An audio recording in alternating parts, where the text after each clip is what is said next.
The quiet village of Daresbury near Warrington is the birthplace of Charles Dodgson. Under the pen name of Lewis Carroll, his famous children's book Alice's Adventures in Wonderland made him a household name. But even Lewis Carroll's fertile imagination would never have dreamt up what now lies just a field or two from Daresbury village.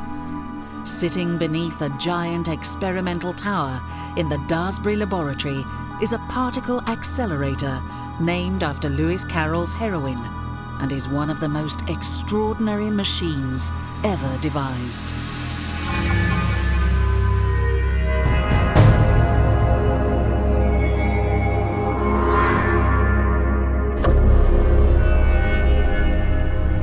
In this strange world, Alice now becomes the initials for accelerators and lasers in combined experiments. Alice is a machine capable of entering a completely new realm of miniaturization, expanding time to unimaginable lengths and cavorting with electrons as they dart around molecules. Alice is one of the jewels in the crown of STFC, the Government Science and Technology Facilities Council. Alice is a technology demonstrator for accelerator and laser science and is the first of its kind in Europe. And within a year of operation, it's already produced advances in medical research. Daresbury Laboratories Cockcroft Institute is the powerhouse behind Alice's design. Professor Susan Smith is the head of Daresbury Laboratory and is particularly excited by the shortness of the light pulses produced by Alice. The shortness of pulse is very important because if you can get that shortness, then you can actually start to look at processes at a minute level.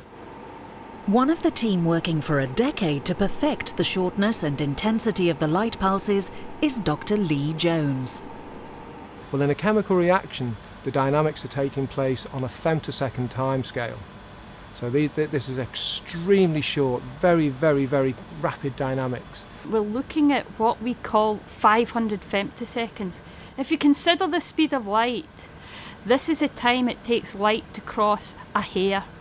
That's how fast it is. If we were to scale one of those pulses up to last for 1 second, then a real second would last something of the order of 16,000 years.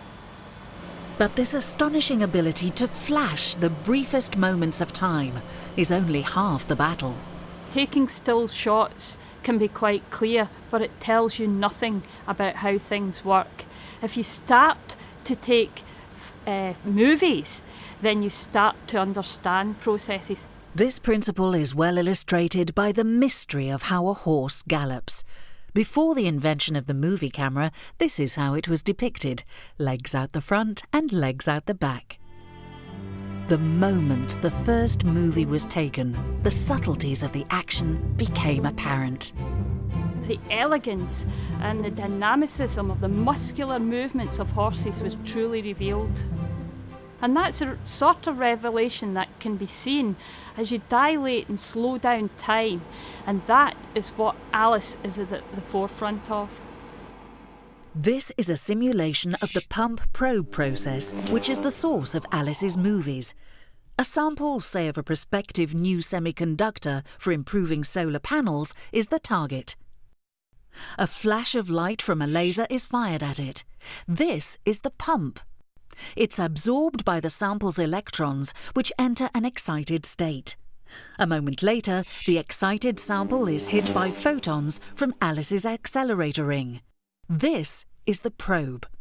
The small amount of this light that is bounced back reflects the amount absorbed by the electrons, which in turn is a measure of the electron's excitation.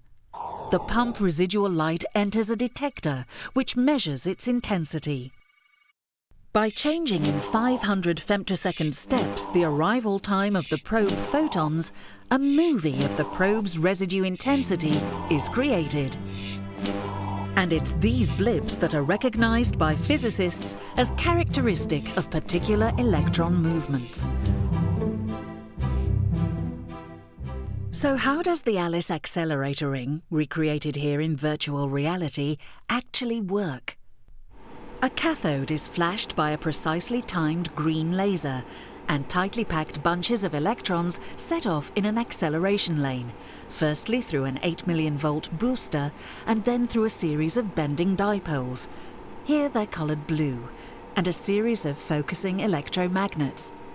As they approach the speed of light, they are ready to join the ring where they enter the energy recovery linac. Stripping this down in virtual reality shows its complexity. It's the only one of its kind in Europe. Here, the electrons surf on waves of electromagnetic energy before being catapulted off round the ring. The electrons travel just once around the ring before recycling their energy in the same energy recovery linac. But how do all these tight bunches of speeding electrons produce Alice's unique flashes of light? These electrons are travelling in a straight line through a switched-off electromagnet.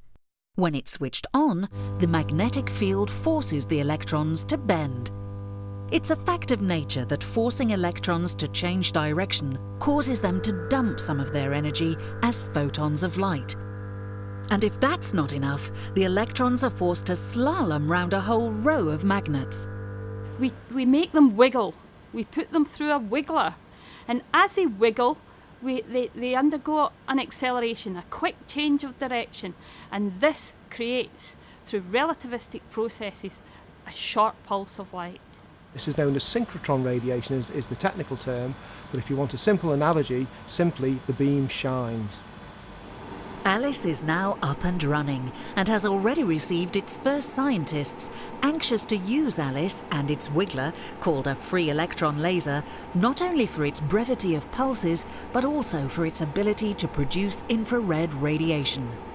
Professor Peter Waitman from Liverpool University has already hit the headlines with breakthrough cancer research. The previous work on a synchrotron indicated that if you had much higher power levels, the sort of power levels that we have on Alice, it would be possible to develop a way of diagnosing esophageal cancer. What we are doing here is looking at specimens extracted from people's esophagus, and we're looking at it with a very powerful microscope which operates in the infrared.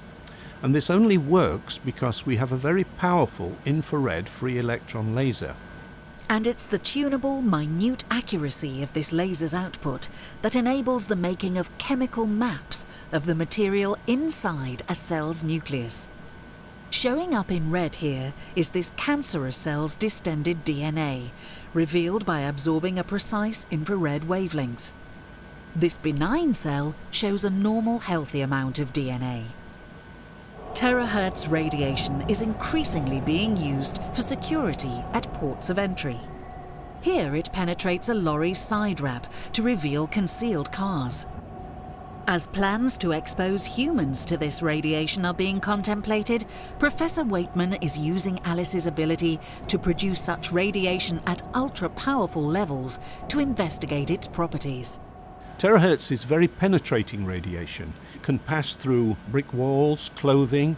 You're able to see people without their clothes on and see if they have concealed weapons.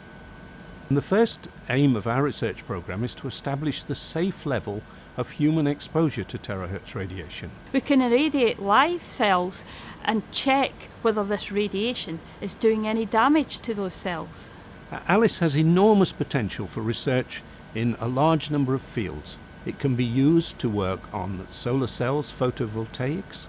It can be used to look at nanoparticles. It can be used for fundamental work on the structure and orientation of molecules. As the list gets longer, Alice, as a demonstrator, has shown how effective this type of accelerator is, and it's also allowing its operating team to explore what a future large facility for life sciences should look like, including widening its spectrum into the X-ray band. It's important that British industry is at the absolute cutting edge to keep surviving. What Alice does is gives them the products of the future that will allow them to compete. Alice owes her name to the fact that Daresbury is the birthplace of the writer Lewis Carroll. Alice in Wonderland was centred on distortions of time and space and size and scale. And that is really what we're achieving when we operate Alice. I think it's fair to say that what we do here is we open the gateway to Wonderland.